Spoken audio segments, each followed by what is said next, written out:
Part 4, Epistles, Second Series. From internal evidence, it seems that letter number 54 was written in the beginning of 1894, for it refers to Mazumdar's doings, and cold, making itself scarce by degrees. The next letter must have been written in March or April 1894, as we infer from the Bengali biography of Swami Akhandananda. Letter number 56 belongs to the summer of 1894, for it was written after Sri Ramakrishna's festival. Letter number 75 belongs most probably to the beginning of 1895, for it gives directions about Sri Ramakrishna's birthday celebration that year. It also speaks of the retreat of winter and refers to certain books to be sent by Sanyal. See letters 59 and 73. The order of these letters, however, is not altered in the absence of more cogent proof. Editor, August 1963. Epistles 1. Vrindaban, 12th August 1888. Dear Sir, leaving Ayodhya, I have reached the holy Vrindaban and am putting up at Kala Babu's Kunja. In the town, the mind feels contracted. Places like Radha Kunda, I have heard, are delightful, but they are at some distance from the town. I have a mind to proceed very shortly to Hardwar. In case you have any acquaintance there, you would be doing me a great favor if you would kindly write him an introduction for me. What about your visiting this place? Please reply early and oblige. Yours, etc., Vivekananda. 2. Vrindaban, 20th August 1888. Dear Sir, an aged brother disciple of mine who has just come back to Vrindaban after visiting Kedarnath and Badrinath met Gangadhar. Twice did Gangadhar ascend up to Tibet and Bhutan. He is in great happiness and felt overwhelmed and wept at the meeting. He spent the winter at Kankhal. The Karoa, water pot you gave him, he still keeps with him. He is coming back and is expected at Vrindaban this very month. So in the hope of meeting him, I postpone my going to Hardwar for some days. Please convey my deepest respects to the Brahmin devotee of Shiva who is with you and accept the same yourself. Yours, etc., Vivekananda. 3. Salutation to Bhagavan Ramakrishna, the Barangor Mutt, 19th November 1888. Respected Sir, I have received the 2 books sent by you and am filled with joy to read your wonderfully affectionate letter, which betokens your broad, generous heart. No doubt it is due to good merit of my previous births that you show, sir, so much kindness to a mendicant like me who lives on begging. By sending your gift of the Vedanta, you have laid under lifelong obligation not only myself, but the whole group of Sri Ramakrishna's sannyasins. They all bow down to you in respect.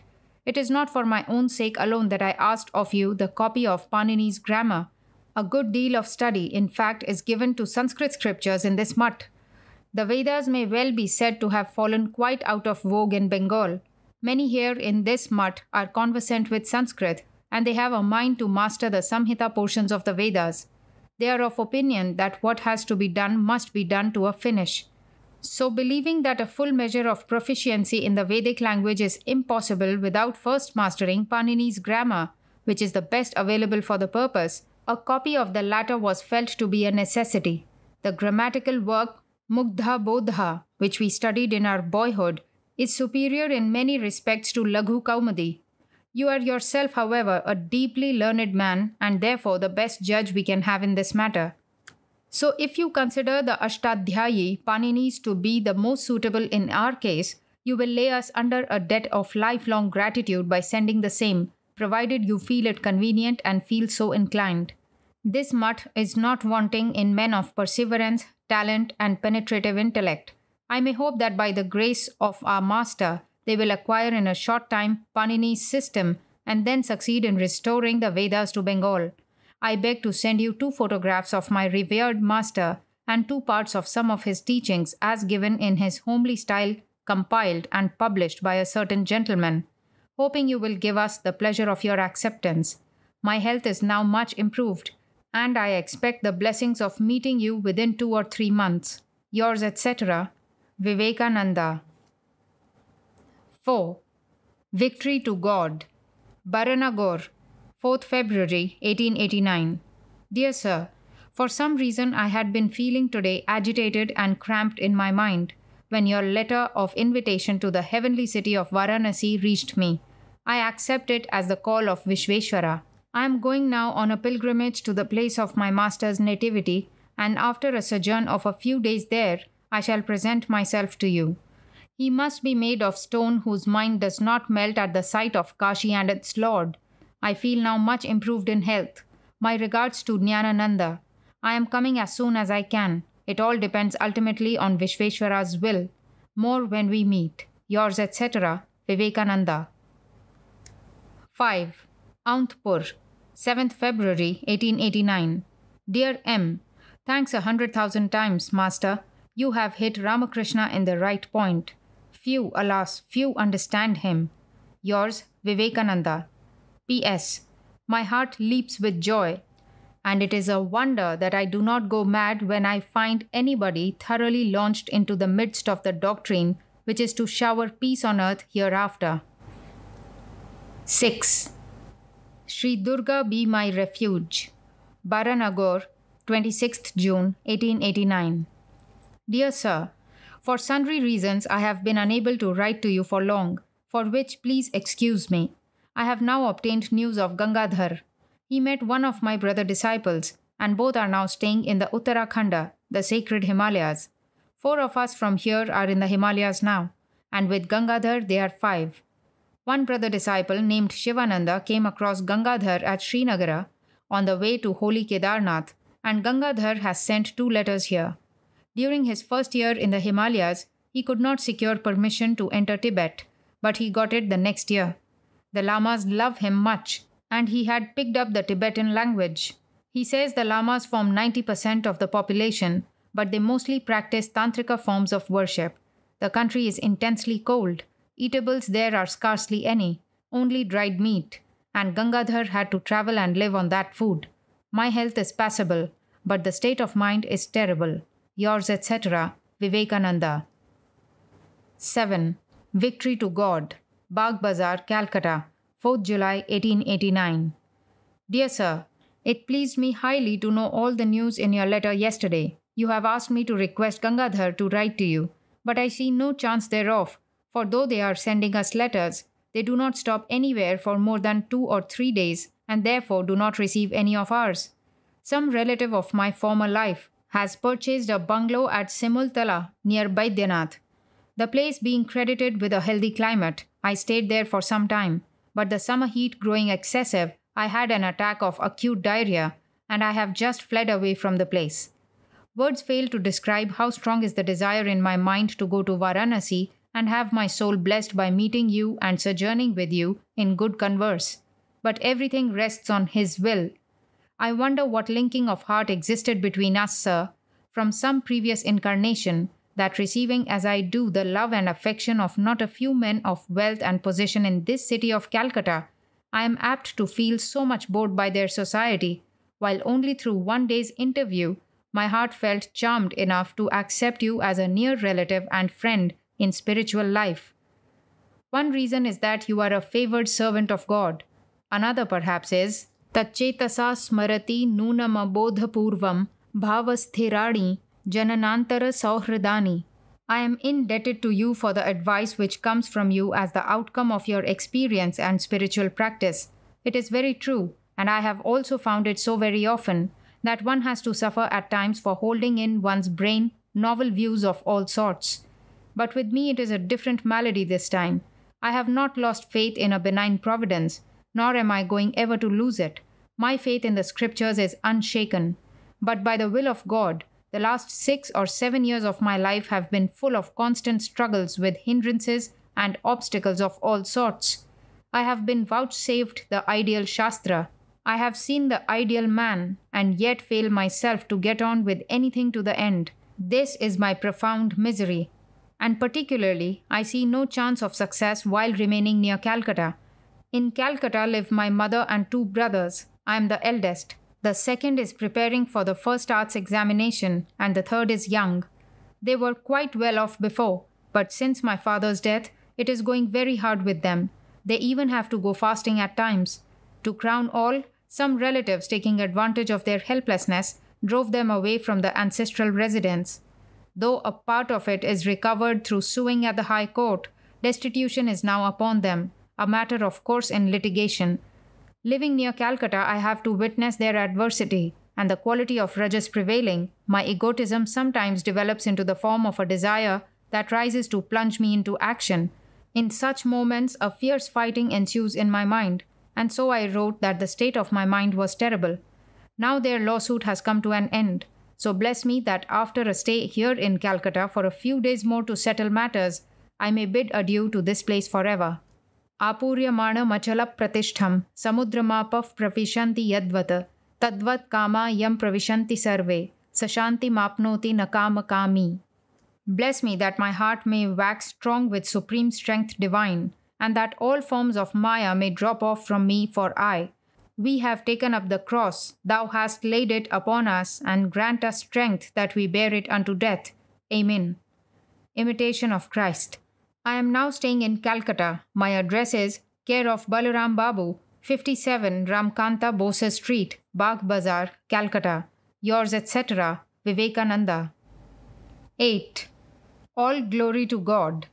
Baranagar, Calcutta, 7th August 1889. Dear Sir, it is more than a week since I received your letter, but having had another attack of fever, I could not send a reply all this time, for which please excuse me. For an interval of a month and a half I kept well, but I have suffered again for the last 10 days. Now I am doing well.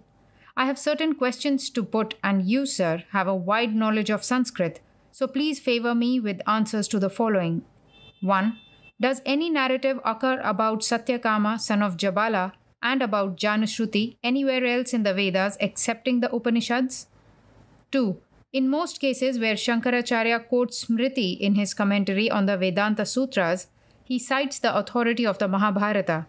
But seeing that we find clear proofs about caste being based on qualification, both in the Bhishma Parva of the Mahabharata and in the stories thereof Ajagara and of Uma and Maheshwara, has he made any mention in his writings of this fact? 3.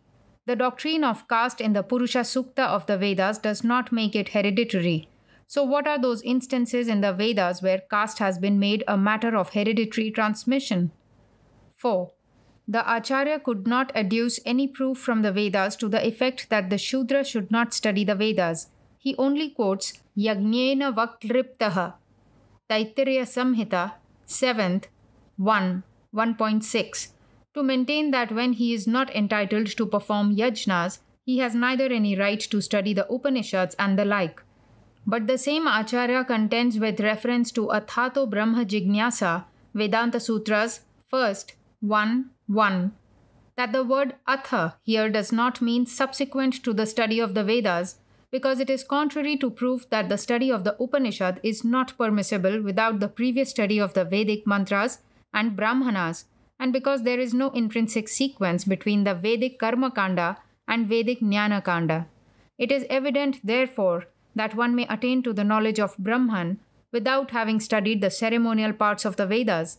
So if there is no sequence between the sacrificial practices and Jnana, why does the Acharya contradict his own statement when it is a case of the Shudras by inserting the clause by force of the same logic? Why should the Shudra not study the Upanishad?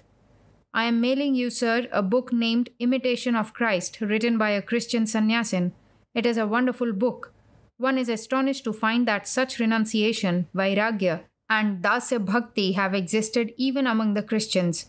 Probably you may have read this book before. If not, it will give me the greatest pleasure if you will kindly read it. Yours, etc., Vivekananda. 9.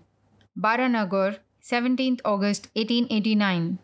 Dear Sir, you have expressed embarrassment in your last favor for being addressed reverentially, but the blame attaches not to me, but to your own excellent qualities. I wrote in one letter before that from the way I feel attracted by your lofty virtues. It seems we had some affinity from previous births. I make no distinction as to householder or sannyasin in this, that for all time my head shall bend low in reverence wherever I see greatness, broadness of heart, and holiness. Shantihi, Shantihi, Shantihi. My prayer is that among the many people embracing sannyasa nowadays, greedy of honor, posing renunciation for the sake of a living, and fallen off from the ideal on both sides, may one in a lakh at least become high-souled like you.